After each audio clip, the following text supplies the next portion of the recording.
Pemirsa, kejadian penyerangan kantor Satpol PP Denpasar pada Minggu 26 November 2023 pukul 4:30 WITA oleh orang tidak dikenal sangat menghebohkan pemberitaan di media massa.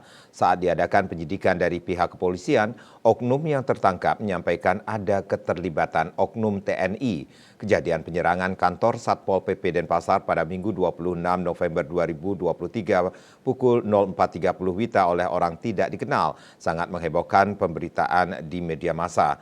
Saat diadakan penyidikan dari pihak kepolisian, oknum yang tertangkap menyampaikan ada keterlibatan oknum TNI.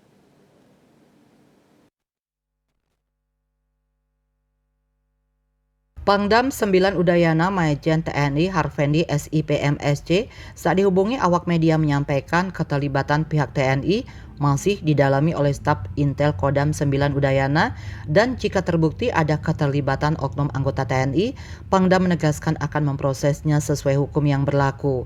Di tempat terpisah, Kepala Penerangan Kodam 9 Udayana, Kolonel Kav Fajar Wahyudi Broto menyampaikan bahwa tim Intel Kodam dengan gerak cepat mengadakan investigasi terhadap tindak pidana penganiayaan dan pengerusakan yang diduga dilakukan oleh oknum TNI. Dengan kerja keras, tim Intel Kodam sudah menangkap dan saat ini menetapkan bahwa oknum TNI tersebut berinisial Praka JG dan Pratu VS sudah diserahkan ke Pomdam 9 Udayana untuk diadakan pemeriksaan lebih lanjut. Raiswantara, Bali TV.